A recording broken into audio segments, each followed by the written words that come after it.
Hello everyone and welcome to Study. Today we are going to learn about diabetic retinopathy, right? So basically it is the problem in the fundus, or you can say the retina.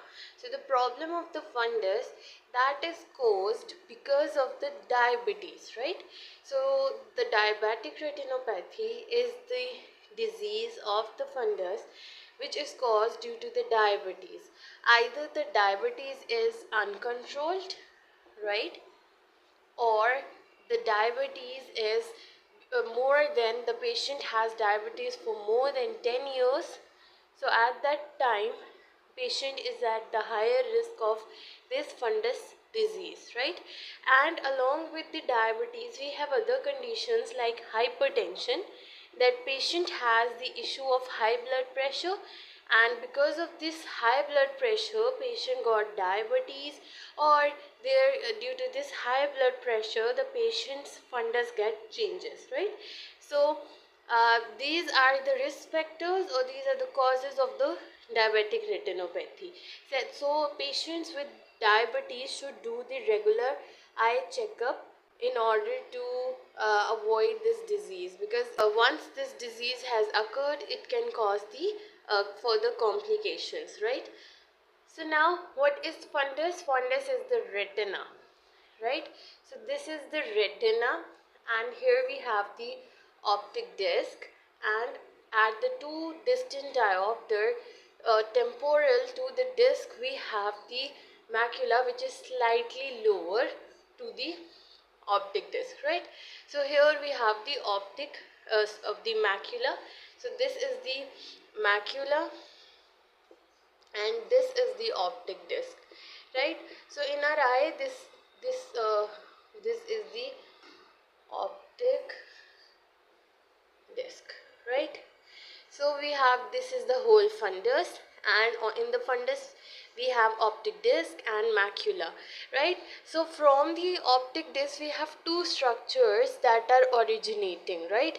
One is the artery and other one is the vein, right? So it has further branches as well.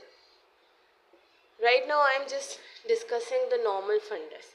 So what does fundus have? It has artery in it, it has veins in it, and these veins and arteries are originating from the optic disc, right? So basically which artery we are having? We have the central retinal artery which is emerging from the optic disc, and the vein we have is the central retinal vein, right? So the difference between artery and vein you should know is that veins are thicker, right? Veins are thicker and they have the color which is maroon color, or you can say it has a dark color. So whenever we are going to talk about veins in the fundus, you can see that veins are thicker, they are bigger, and the color of the vein would be maroon or dark red. So I'm going to say it as dark red, right?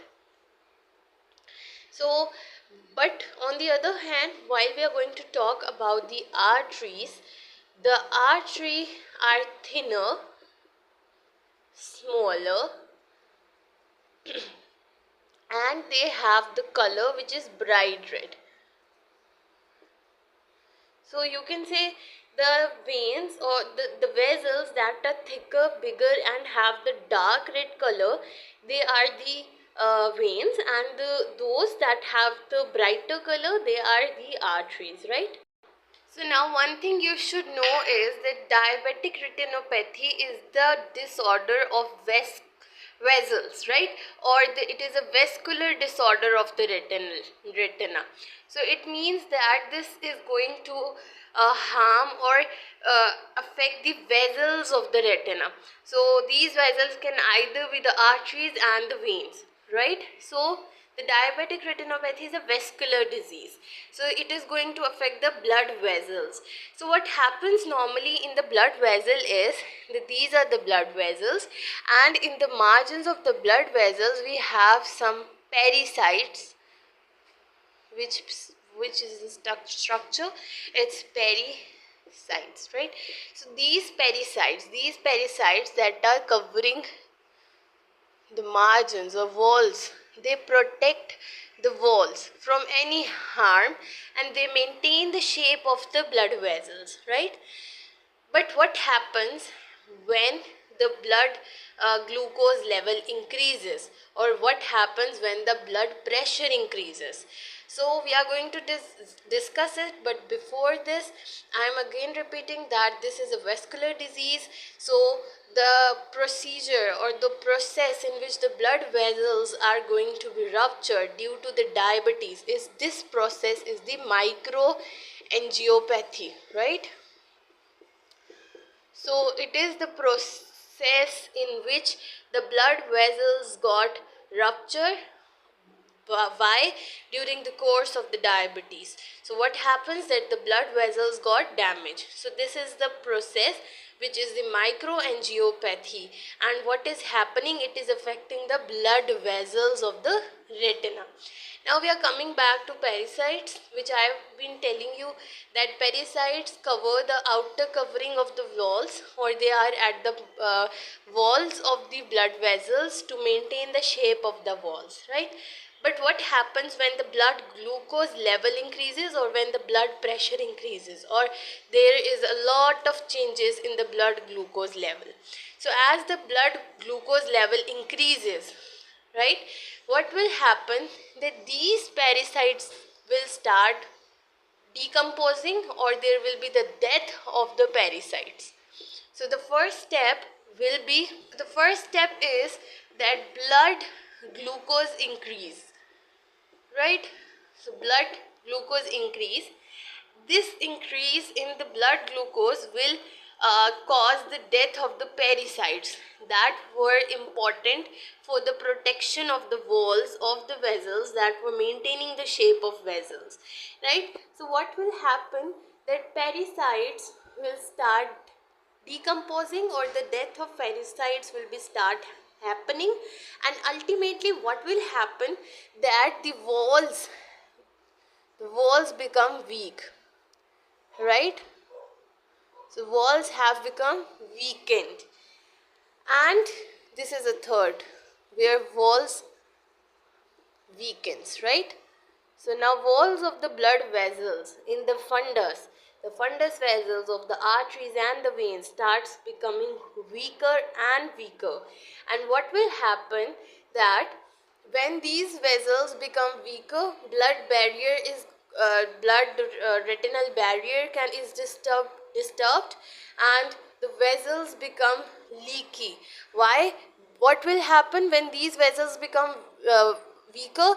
They will start leaking, because there is no covering, there is no parasites to protect the surface of, or the protect the walls of the vessels.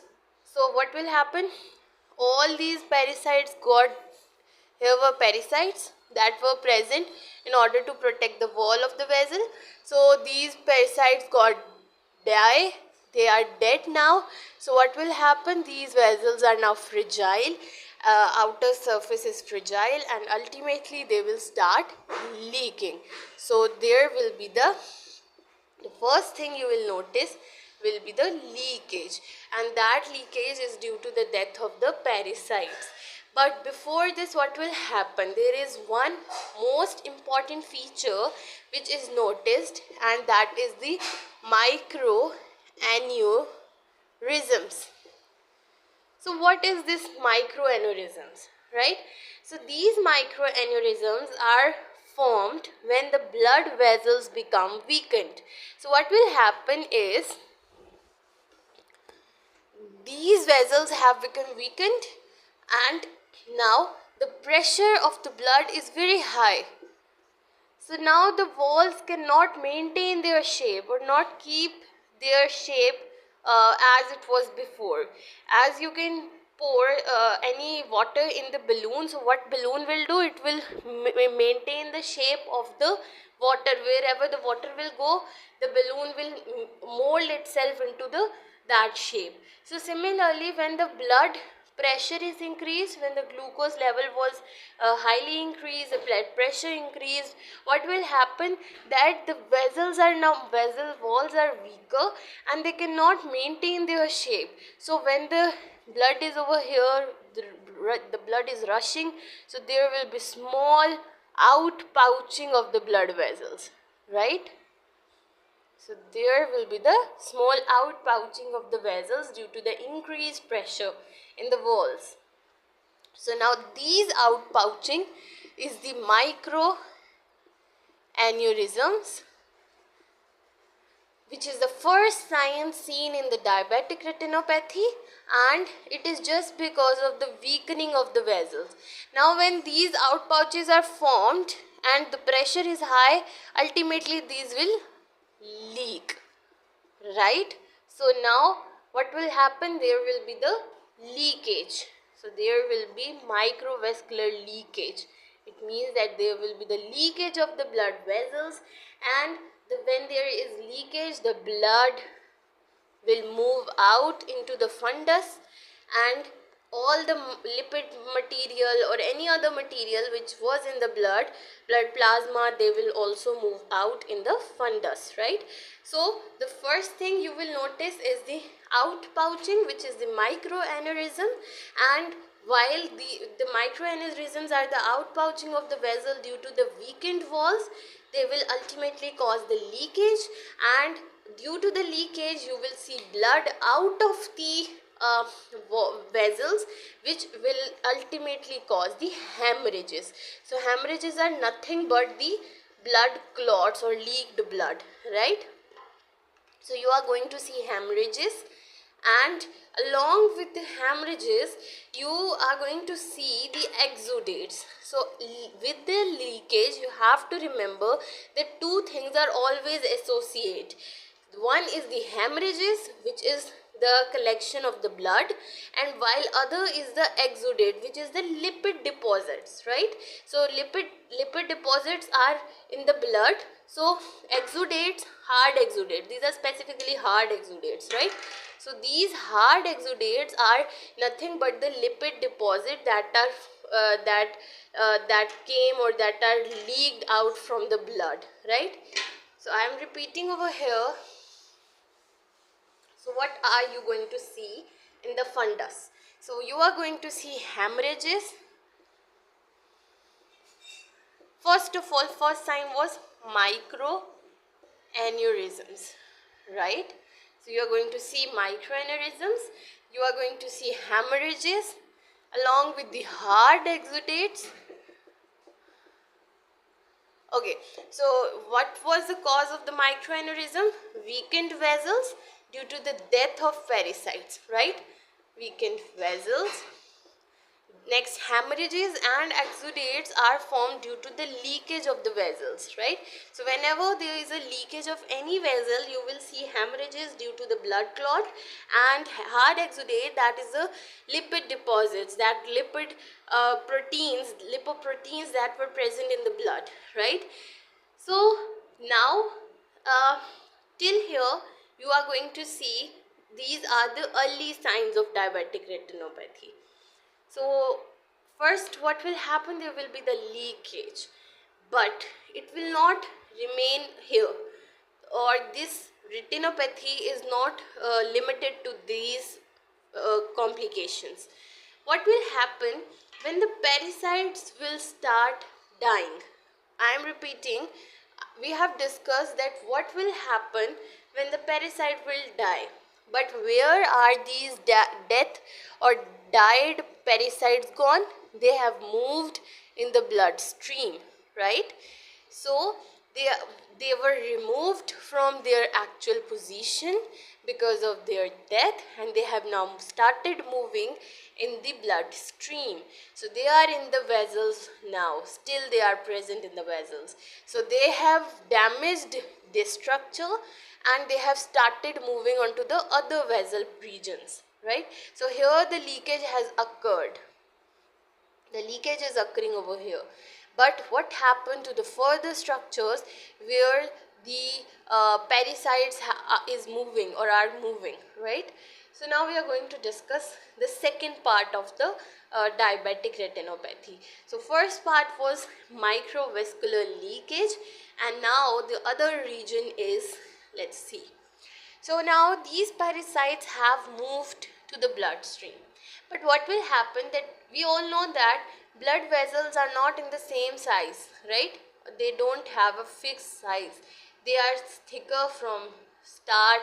They change their shape or the size of the vessels when it moves toward the capillaries.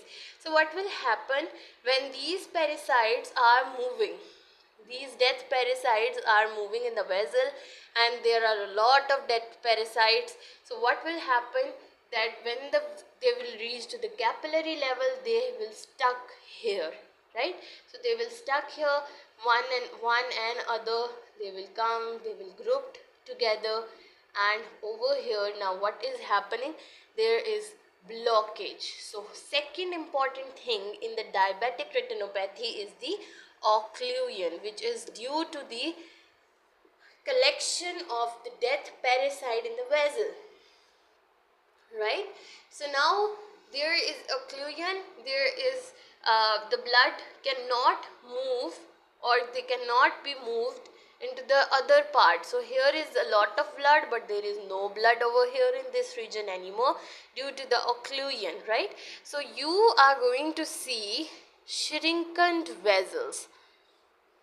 The vessels are now shrinkened and become tortuous.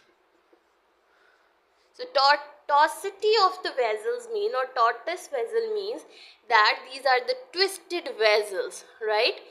Shrinkened vessels, or which has now become twisted due to the ischemia.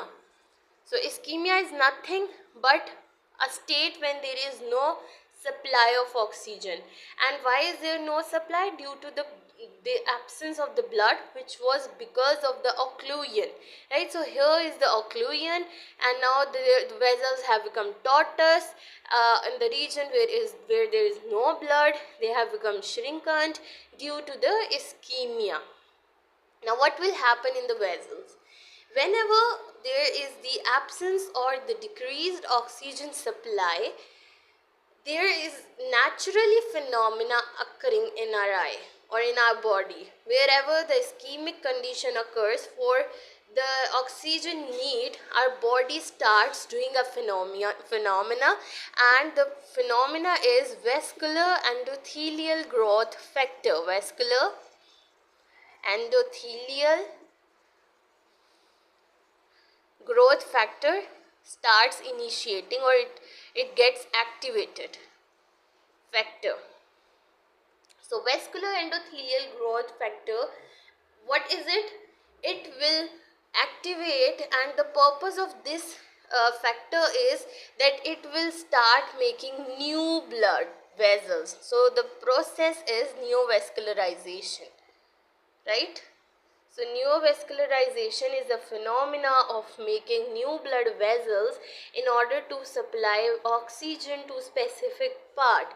So this was the blood vessel that has become tortuous, and now for the oxygen need there will be VEGF, or which is VEGF, that is vascular endothelial growth factor, activates in our body, and it will start making new vessels, which is the neovascularization phenomena. So now there are a lot of new vessels. New blood vessels are formed in order to provide, this is the new vessels. New vessels are formed by the phenomena of neovascularization, right? So now what will happen? Let's discuss it in another slide. So now we have discussed that as vascular endothelial growth factor activates, what will happen? So here was occlusion. This is occlusion. This is this hypoxic state is over here. Hypoxic state means that there is oxygen supply decreased. So oxygen supply has decreased in that part.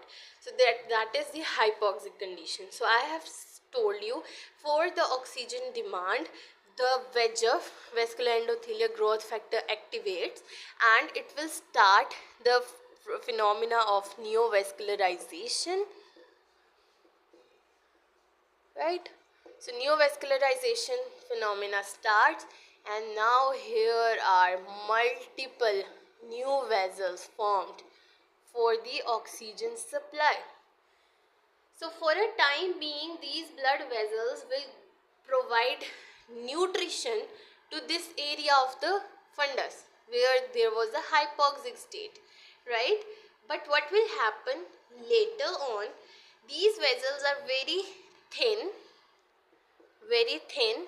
and they are very soft, they are very weak, they are very weak blood vessels, right? So what will happen that after a few days these vessels will get rupture automatically, right? So it's going to rupture automatically. So these neovascularized vessels will be ruptured because they are very thin, they are very soft, and we can say they are very weakened.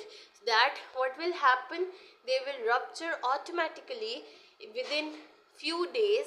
And what will happen again, because of the ruptured vessels, ruptured new vessels, so rupturing of the vessel means that again leakage of the blood, again more deposits, and ultimately the fundus, the retina, is all leaky due to the blood vessel, rupturing of the blood vessel, and there will be whole blood in the retina.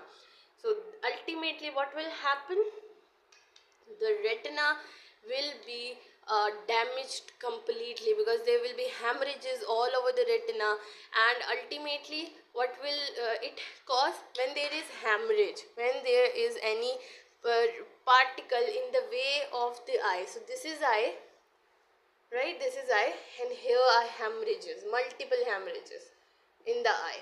So what will happen, any hemorrhage or exudate, what will happen, that they will not allow the light to reach the retina.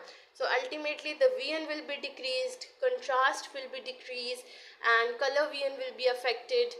Patient can suffer from scotomas, which is the visual field defect, because the vision, the light rays is not reaching to the retina, and ultimately there can be some visual field defect. Patient can suffer from diplopia. So there are multiple problems that are associated with this one single disease, right? So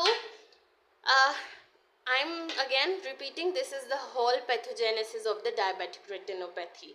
So first of all, what you're going to see is the microaneurysms. So we are going to see microaneurysms. Then later, because of the microaneurysm, there will be the leakage. Now due to the leakage, you will go to see the hemorrhages, right? And also the hard exudates, that are because of the leakage, right? But later on, due to the hypoxic or due to the occlusion and the hypoxic state activated, what will happen, that vascular endothelial growth factor gets activated and starts the process of neovascularization. And this neovascularization will again damage the retina completely, causing the hemorrhages, again more hemorrhages, now more hemorrhages, more exudates, more hard exudates, right? And along with these, what will happen, when one more important thing is that whenever there is a hypoxic condition, right, whenever there is ischemic condition, so what will happen, that the axonal damage starts, axon cell starts dying. So whenever there is axonal damage, you are going to see soft exudates. Over here the lipoproteins deposit was the hard exudate, but the axonal damage will cause the soft exudate formation, which will be little bit of cloudy, it will be little bit cloudy appearance, it will have a little bit of cloudy appearance, and they will not have sharp margins. But hard exudates are going to have the sharp margins because they are the deposits of the lipoproteins. And soft exudates are due to the axonal damage, which was caused due to the hypoxic condition, because axons needs oxygen in order to transfer the information, right?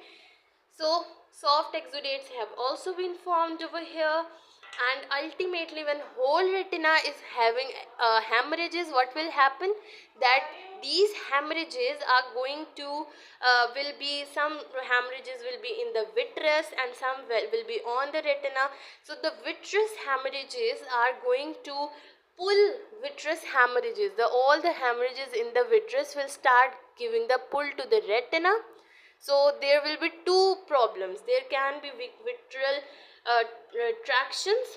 Vitreal tractions can cause the vitreal detachment. Vitreous detachment, you can see posterior vitreous detachment, and if it gets severe, this vitreous detachment can also cause the retinal detachment, right? So I have again said that as it advances, it will cause more complications. So that is why regular screening is very important and essential in order to stop these complications, right? Okay, one more thing is that we have discussed it in a general way regarding whole fundus, that in whole fundus these changes will be seen.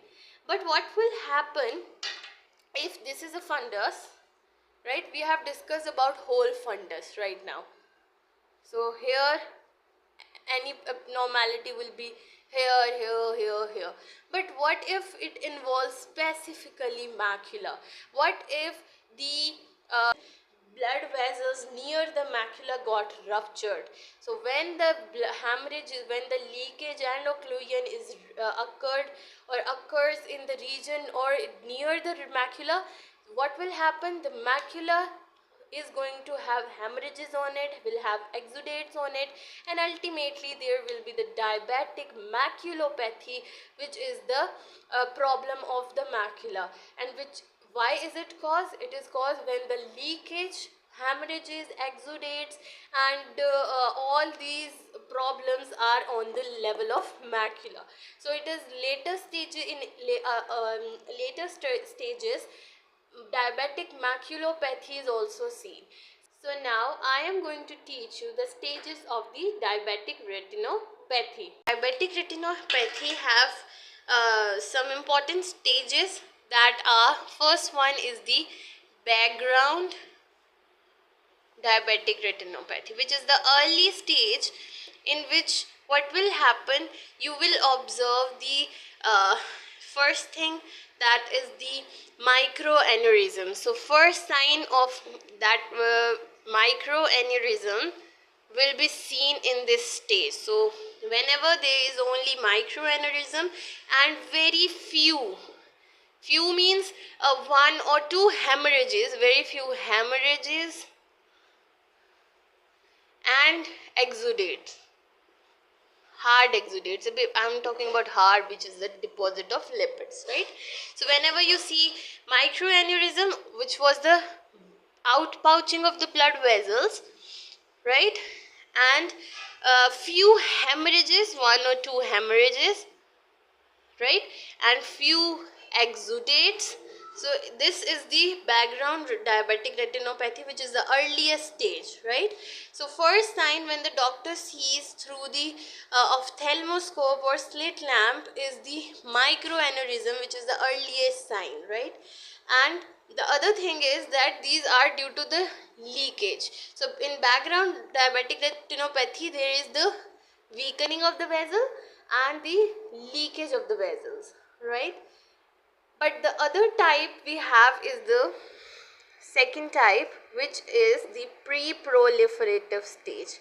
Pre-proliferative.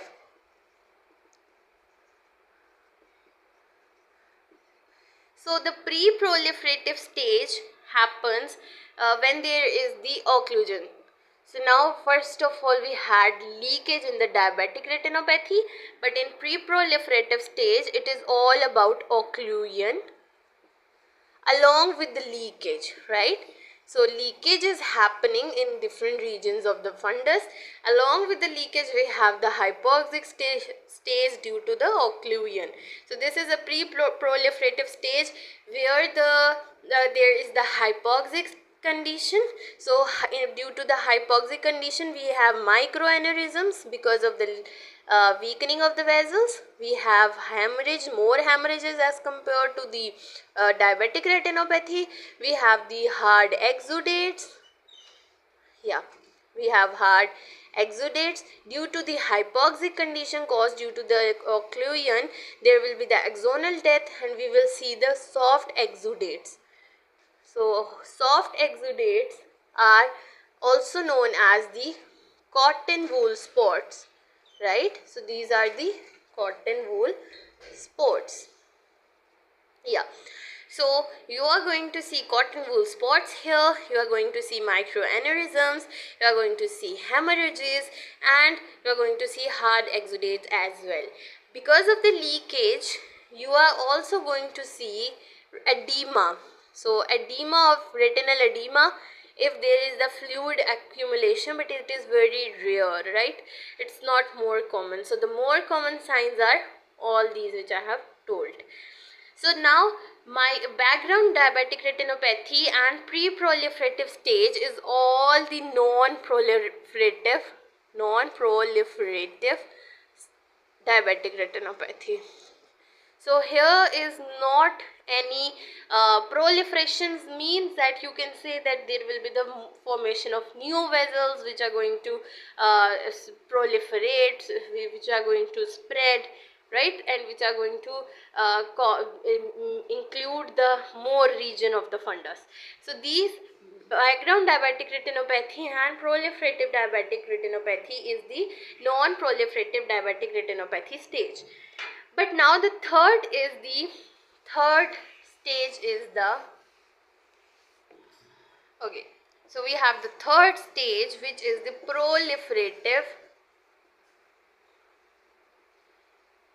diabetic retinopathy, where due to the hypoxic condition, the vascular endothelial growth factor gets activated and the phenomena of neovascularization occurs, right? So the new proliferative diabetic retinopathy contains all the signs which were hemorrhages, exudates, microaneurysms, cotton wool spots, along with the neovascularization, right? So there will be neovascularization, and those vessels will start ruptured in few days, and there will be more complications, and ultimately if the macular region is included, it will cause diabetic maculopathy, right? And if it gets severe, it will further cause vitreous tractions, vitreous detachment, and the retinal detachment. So it will be the tractional retinal detachment, which is caused due to the pull caused from the vitreous hemorrhages. So this will be the ultimate stage that patient will ultimately become blind, or there will be so severe problems like retinal detachment if it is not treated. So we have these all stages of the diabetic retinopathy. We have discussed over here the causes that, or the risk factors that patients with diabetes, with hypertension, with more than 10 years are at the risk of diabetic retinopathy causes. The diabetic retinopathy contains the microangiopathy procedure, or the process which has further two types, which was microvascular leakage and occlusion. We have discussed about leakage, we have discussed about occlusion, and we have discussed what these both types can cause further. And along with these, we have discussed about the stages of the diabetic retinopathy, and of course the complication will be the decrease in vision, and contrast will be decreased, diplopia can occur, scotoma can be seen, color vision is defected, right? So how we are going to treat it, because the vascular endothelial growth factor is activated here, right? So we are going to stop this factor, and how we are going to stop, we are going to give the anti-VEGF injections to the patient. So anti-VEGF injections, photocoagulation, which is pan-retinal photocoagulation, in order to treat the leakage problems, and along with the counseling of the patient to control the diabetes is very important for the treatment of the diabetic retinopathy, right? So this is all about diabetic retinopathy, and I hope the lecture is very clear. In case of any confusion, you can comment in comment section. Thank you so much.